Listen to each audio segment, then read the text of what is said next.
morning, everyone. No, I won't take it. Okay, we'll kick off. So, we're continuing our series. We'll have to quiet down, thanks. So we're continuing our series looking at the book of Exodus over the last few weeks. And Exodus is the second book in the Bible. And to be honest, it raises so many questions on so many levels. It has many parallels with the rest of the Bible, but also with our own lives. And we go through many challenging episodes in our lives. And so I think some of the biggest questions that we can have towards God is probably why? Just simply why? You know, why am I going through this? Why am I facing this challenge? And in the overall story of Exodus, Moses doesn't particularly want to be used by God. So it's kind of, why me? And then also kind of, why at this time of my life? Because he was quite old. And for the Israelites themselves, they're probably thinking, why are we being treated like this? But even in the face of all of this crap, God always has a plan. It's like Lily was praying earlier on, you know, God has a plan, he has a bigger plan. So it's great for her to say that. And so Exodus, it kicks off about 350 years after the book of Genesis. And we know from the first chapter that 70 Jews, they're also known as Hebrews or Israelites, they came to live in Egypt with Jacob. So just think of Technicolor Dreamcoat and then you'll get there. Now God, he promised them as Abraham's descendants that they would multiply and there'll be a blessing to the nations. And so they became a very large people group throughout all of Egypt. And under the previous administration, the Israelites, they had royal permission to live and work throughout the land and just be there. But we come to a point in history where the new Pharaoh, who was seen by the Egyptians as more of a god and a king, he became afraid that their large and growing numbers had the potential to become a threat for him and his the mighty powers of Egypt if they were, for whatever reason, if they came against him. So what he decided to do was enslave them and oppress them. But not only that, he starts a genocide, by ordering that all Israelite baby boys be killed in order to stop this kind of potential threat that he felt. So at this point, this is where Moses steps onto the scene, and he was meant to be chucked to his death into the River Nile because he was also an Israelite. But in order to save him, his mum puts him in a basket on the river, and she puts all of her trust in God. Even though these are the darkest and unknown times, she's going to trust in God to take care of him. And God is faithful. Yeah, God is always faithful. So he's found and he gets taken in by none other than Pharaoh's very own daughter. So he gets raised in Egypt's royal family with all of the privileged trappings that you'd expect from a grandson of Pharaoh. But as he grows up, he starts to understand his real roots as an Israelite, and one day he sees one of his men getting beaten by an Egyptian. So what he does is he looks around, checks no one's watching, and he kills the Egyptian. The only thing is, he gets found out, and so he does a runner. He does a runner all the way to Saudi Arabia, or Midian as it was known at the time. And to cut a long story short, he meets Zipporah, the daughter of Jethro, who was the priest of Saudi Arabia, or Midian, as it was known. And just as a kind of a side note here, it's important that we don't have a kind of Disney, Hollywood, Western European image as we read through Exodus or the rest of the Bible. And so his missus, Zipporah, she was from an area called Cush, which was a powerful black African kingdom in what is now the countries of both Ethiopia and Sudan combined, which is in Eastern Africa there. And we know from the other verses in the Bible that she was a black woman because people from Cush were known for the darkness of their skin.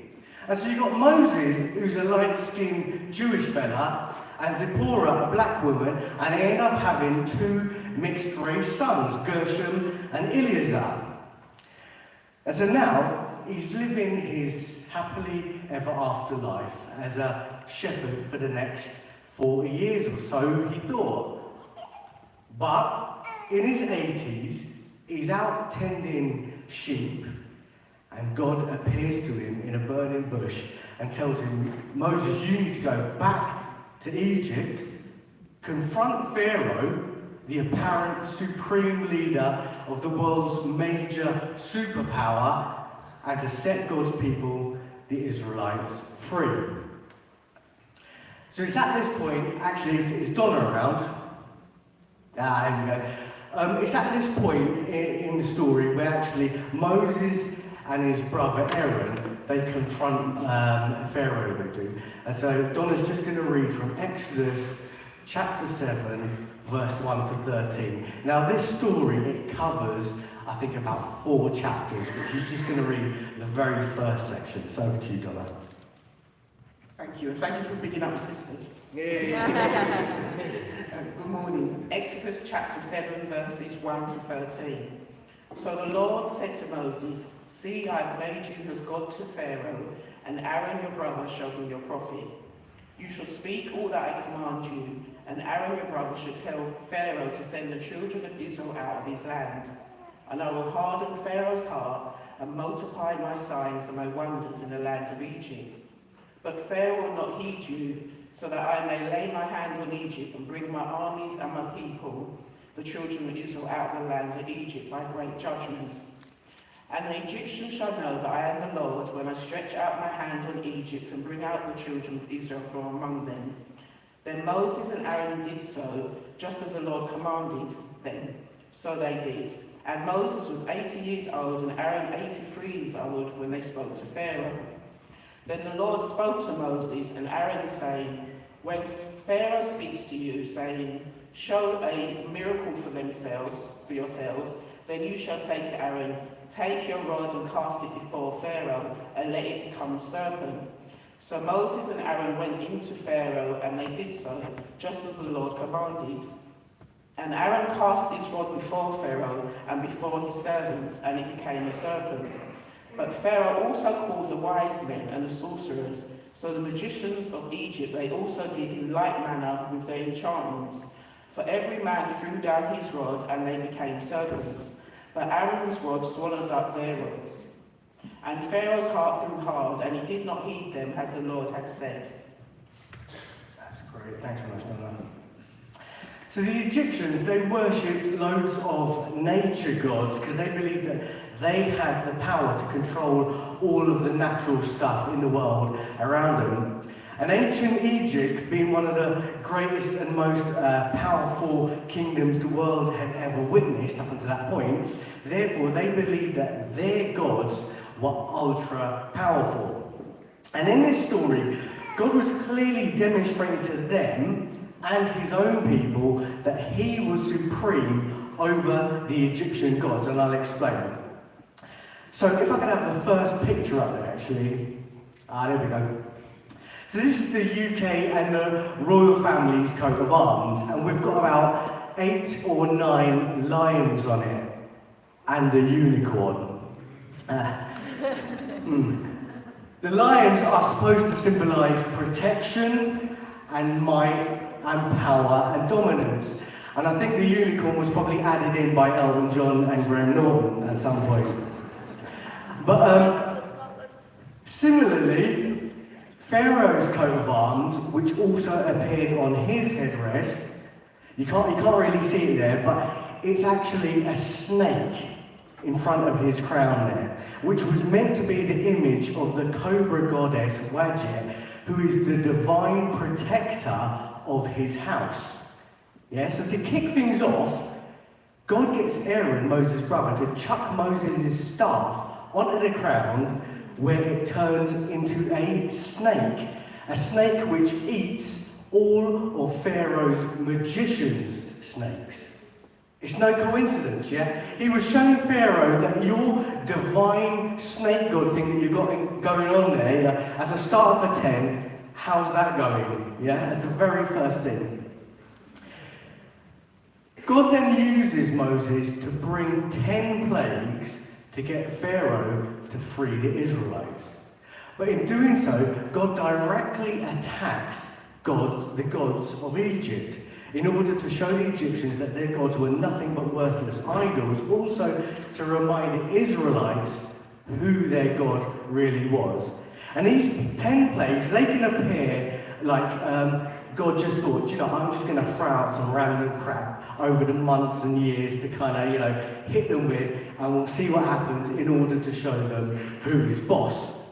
But the thing is, God is never random in his actions, and we'll see how.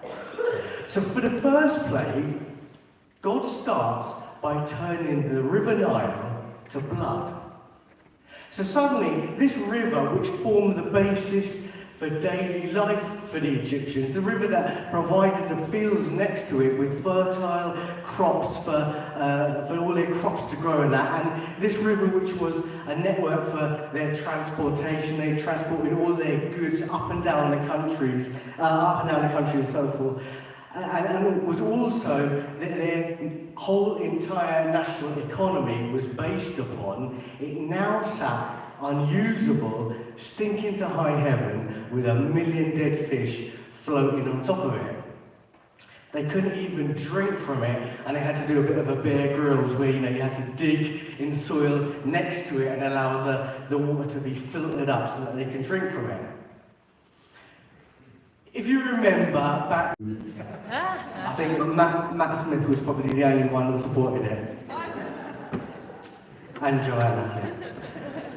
Bo was backed up in every direction, just because of that one single closure. So imagine our entire national transport network, all our roads, our trains, our rivers, they've all gone down. We're completely and utterly stuffed. We ain't able to visit family, which could be a good thing. Food can't be transported to the supermarket, so with everyone once again panic buying their shower gel and toilet roll, the shops are empty once again and everything goes down.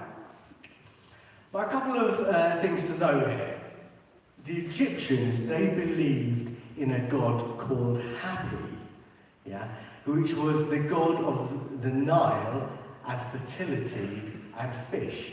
And archaeologists have actually found papyrus which dates back to that time with hymns on it from the Egyptians towards Hapi, where they sang that he was the giver of life, whose power creates everything, and none can live without him. But also on top of it, this was also the same Nile where innocent Hebrew baby boys were thrown into by the Egyptians. So God starts here, where their apparent strength lay, where the blood of all those dead, innocent baby boys were crying out. So then, Pharaoh's own magicians, they perform a similar trick to try and mimic what Pharaoh had done by turning water into blood as well to show him. But Pharaoh's heart, it was hard, and he just turned and thought, whatever, and he walked off. And that was that. So next, what God did is he brings about a second plague covering the whole country with frogs. And again, this can just seem like a very random plague.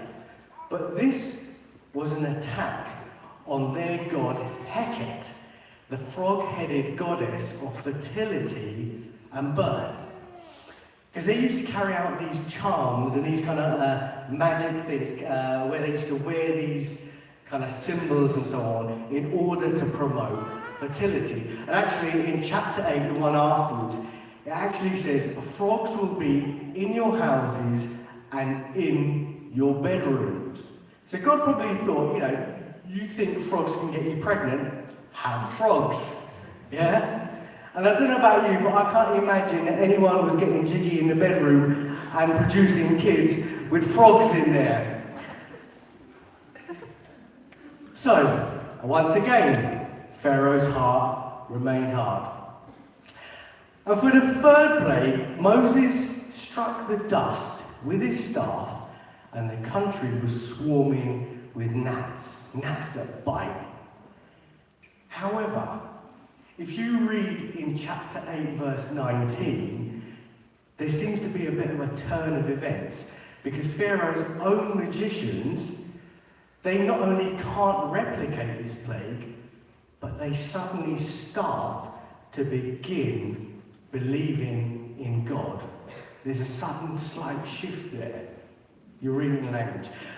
We live in an area where many people are darkened by their interpretation of who God is. And what they follow and believe in can look very similar to the Christian faith in many ways. And that's because Satan, he's the father of lies, and frankly, he's good at what he does. Yeah?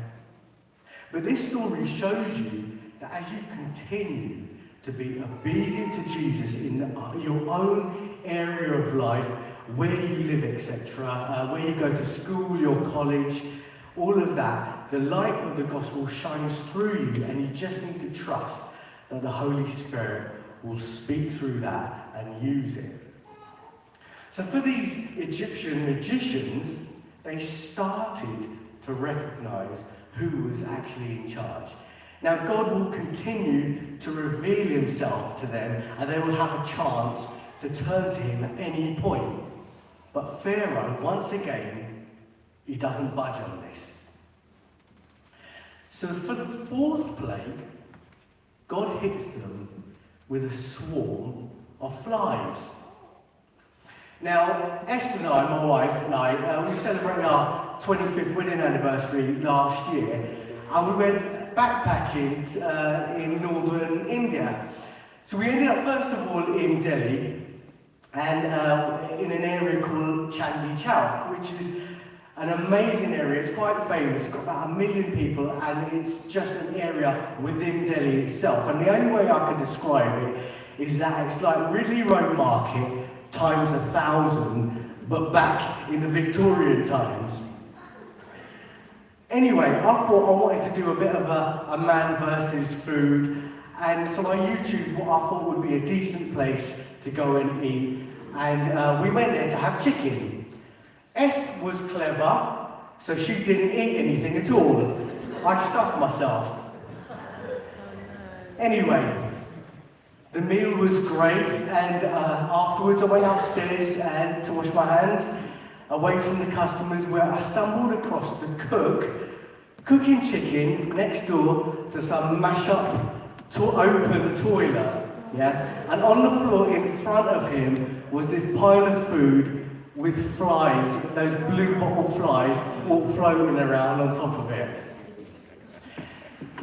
Let's just say that I should have bought shares in Andrex, because for the next 3 days I was out for the count. Flies usually hang around dead meat. So it must have just felt like their whole land was filled with death, because God caused them to multiply and inhabit the whole earth, so to speak. But this was a judgment against Uachit, the fly god. So again, if you believe in the fly god, have flies. And to note, with all of these plagues, none of the Israelites were ever affected by any of this. They carried on living their lives without any problem. So for the fifth plague, all of the Egyptian livestock, their cattle, their horses, their donkeys, their sheep, etc., they all became sick and they all died. And this is all whilst the Israelites, their livestock, remained untouched. This was God's attack on Hathor and the god Apis, who both had the head of a cow.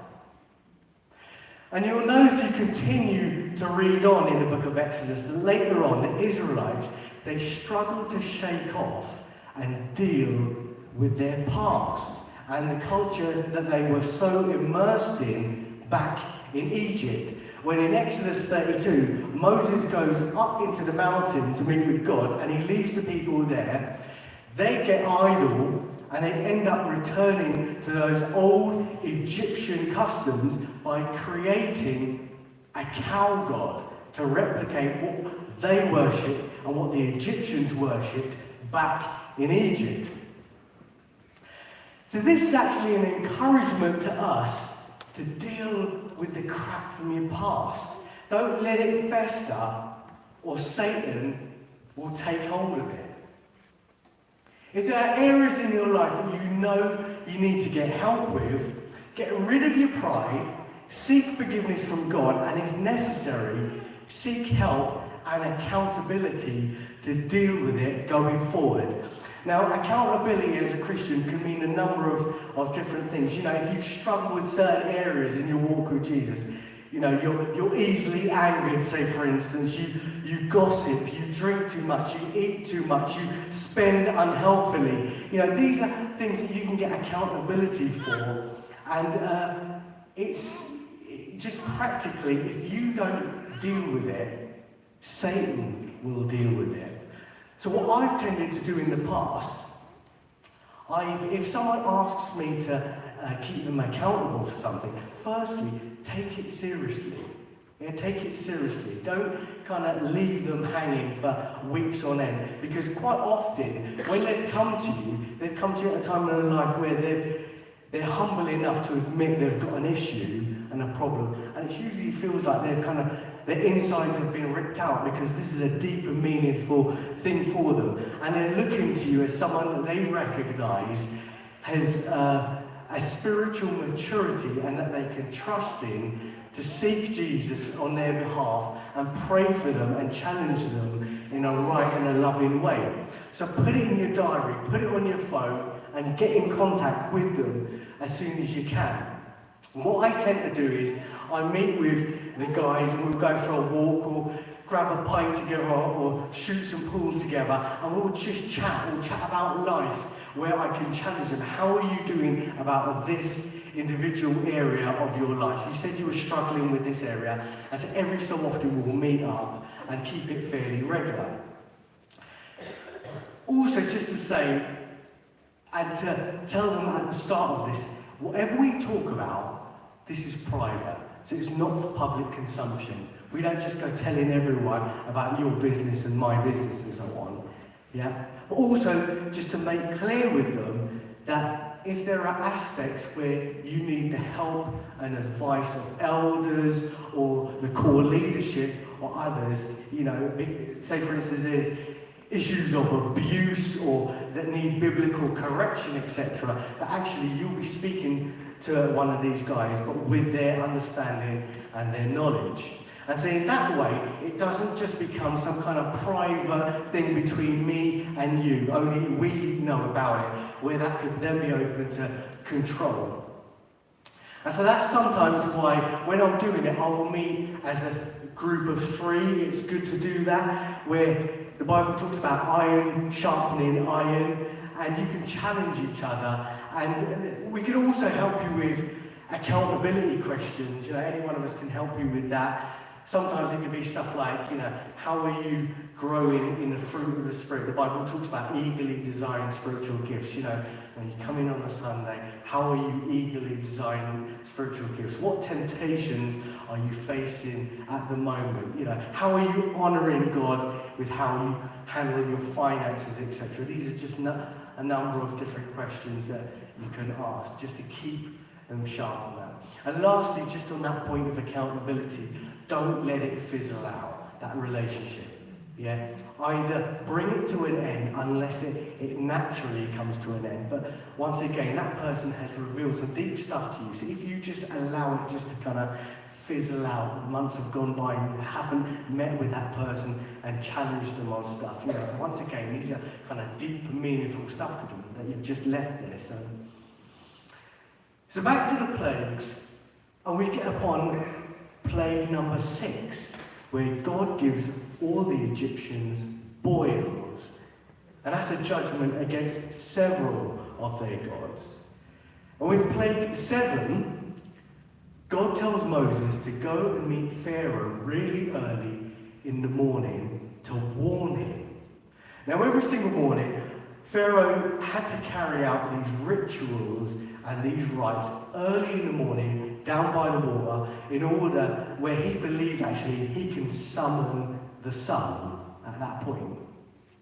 So God was not only preparing Pharaoh for the plagues that will come next, but he was also showing him that his God and his gods had no power, but he was also offering Pharaoh a chance to repent. Because see, God is very patient. He doesn't just give us one chance and one opportunity to turn to him, but he uses every opportunity to show us who he is and to demonstrate his love and his mercy towards us. But for Pharaoh, he was stubborn because there was too much at stake in his opinion. You know, his might, his power, his wealth, his supreme rule. And history would look very different if at that point Pharaoh decided to give his heart to God. And actually, 300 years after the death and the resurrection of Jesus, the major turning point in Christianity was when the mighty Roman Emperor Constantine, who was also a pagan follower of Roman gods like Apollos and Neptune and Venus, etc., he started to recognize and submit himself to Jesus, and subsequently he allowed Christianity to become legal. So just as an aside, when we pray, just to know that the hearts of supreme world leaders can be turned to Jesus, because they did. But the thing is, Pharaoh's heart is hard, and he doesn't repent. So what God does next is he rains down a hail and a thunderstorm so bad that Egypt had never experienced anything like this before, where fire actually ran along the ground and everything left out in the open was completely devastated. And I read, as I was checking this out, that the heaviest hailstone ever recorded was in Bangladesh in 1986, and it weighed 1 kilogram. That's just slightly lighter than a bowling ball. And in 1888 in northern India, there was a hailstorm which apparently had cricket-sized hail, which killed 250 people and 1,500 cattle and sheep and so on. And apparently it was around about 2 foot deep when it hit there.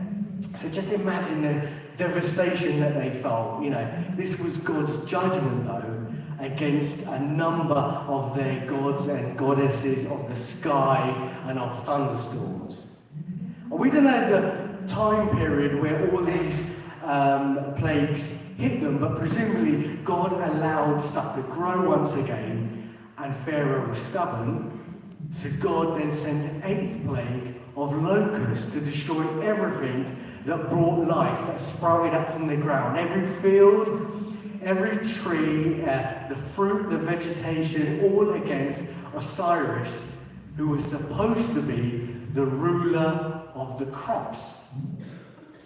So then, plague 9 came complete darkness for 3 days as an insult to the sun god Ra, who was one of the chief and most revered deities of Egypt. And if you remember, Pharaoh used to go down to the water every morning in order to summon the sun. So God was showing him once again, you are powerless. You're completely powerless. So now the 10th and final plague is the worst of all, because it brought death on all the firstborn sons of Egypt. Now all the plans and the dreams of an Egyptian father were bound up in their firstborn son, who they gave their double share of their inheritance and a family estate when they died. But at this stage, God instructed Moses to have the Israelites take the blood of a lamb, an innocent lamb, a substitute that God had provided, and paint the blood over their doorposts, where that night God would send his destroyer and allow them, the Israelites, to go free. So inside their houses, because of this substitute's blood, they didn't know exactly what their future looked like, but they knew that there was life, they knew that there was freedom, and they knew that there was hope. On the same night, this destroyer passed through Egypt and he struck down the firstborn of both people and animal. And this final act, it mirrors us rejecting God after he has presented us with every opportunity possible, where finally everything is lost forever. The plagues, overall, they're a reminder of the stench and the rot and the destruction and the pointless lack of any hope when you refuse to put your trust and follow Jesus. Pharaoh showed no mercy whatsoever to the Israelites, but God did. And God keeps pursuing us, and he became that substitute, an innocent lamb whose blood was shed on the cross. That was Jesus himself, to allow us life and life in him.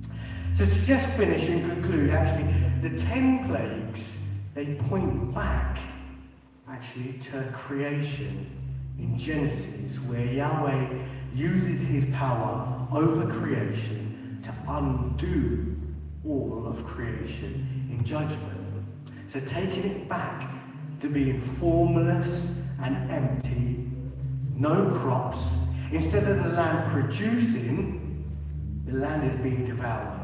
The dust doesn't produce life like Adam, but biting gnats. Darkness over the face of the deep. And in doing so, he shows Pharaoh who is actually in charge.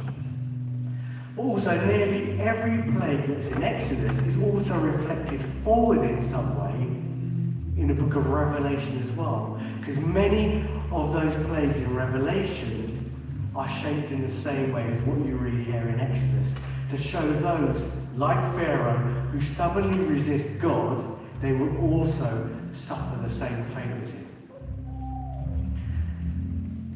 Coming back to Moses, he had a comfortable, quiet life shepherding his father-in-law's sheep. But God sees him, and at the burning bush, God calls out this self-doubting fellow who literally got away with murder. Yeah? He calls him out to deliver the Israelites from bondage and to lead them to worship him in the desert. And so it's actually a reminder for us here that however you have personally messed up in life, God ain't finished with you. It's a reminder that when we carry out that simple step of faith and trust in Jesus, he proves himself by doing all of the heavy lifting. It's a reminder that God always has a blueprint and a bigger picture and a plan, as Lily said earlier. And it doesn't always make sense for us at this time, and sometimes for a few years later. But God is able to redeem any fallen situation. But when you face challenges, keep pressing into him, because only he has the answers. Now I'm going to finish up in a sec, but I just felt to kind of just briefly tell a story. I'm reading through a biography at the moment. I mentioned it before on a video that we put out on Prayer Week, just about Dr. Bernardo. Many of us will know the name Dr. Bernardo. Now, this fella, he was a real godly man. He loved Jesus, and he wanted to tell everyone about Jesus. And basically, he came from Ireland, from Dublin, from Spanish stock, and he moved to the East End. He lived not far from here, just off Bow Road in Coburn Street for a while, and then he was on Bow Road as well. And the whole plan was to move here for a little while. He chatted with Hudson Taylor, and the plan was to go to China with the China Inland Mission out there. But what Hudson said to him was, go and train up as a doctor in London for a while, and then see what God's saying to you then, and then come out. But God spoke to Bernardo over that period of time, and just gave him, the Holy Spirit really gave him a heart for the East End. And what he ended up doing was just remaining here, living here, and working amongst the poor and the needy and the orphanages and so on.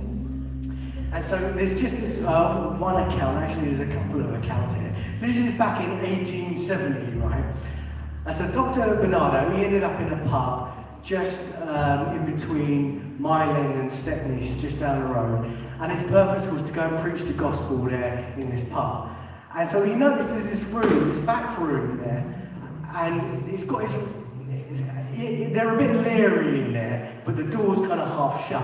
And so he tries to go in there, and the landlord said to him, I wouldn't bother going in there because you'll propagate it if you do. You know, but upon this, he still decides to go inside in his back room. He opens the door, but they won't let him in. They kind of got their foot against the door almost, but he barges his way in.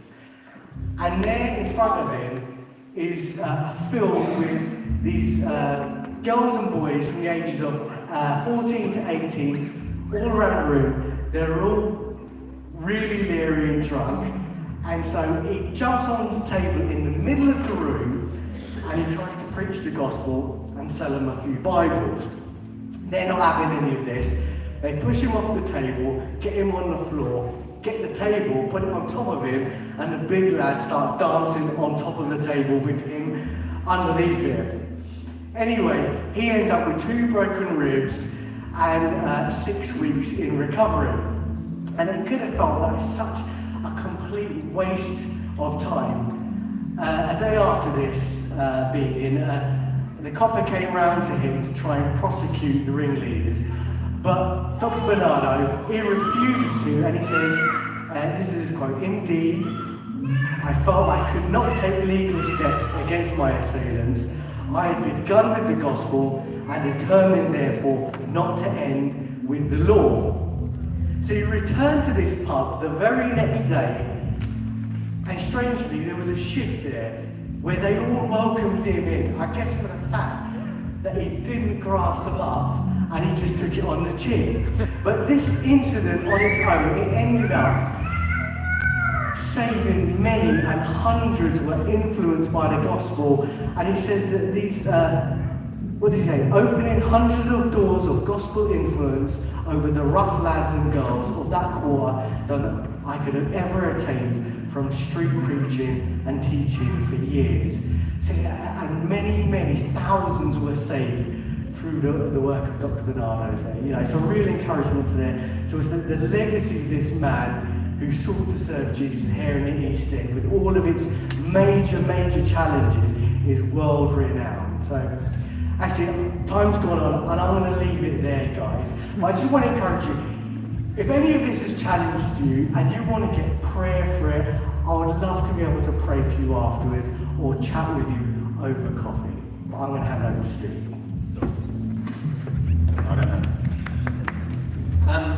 I don't know. You hear that, and I'm so grateful I'm living in the time where Jesus saves me. I'm not living in the time of the plagues. Actually, He rescues and saves. Echo what Ev said. There will be people that want to pray. I think Dave and Pauline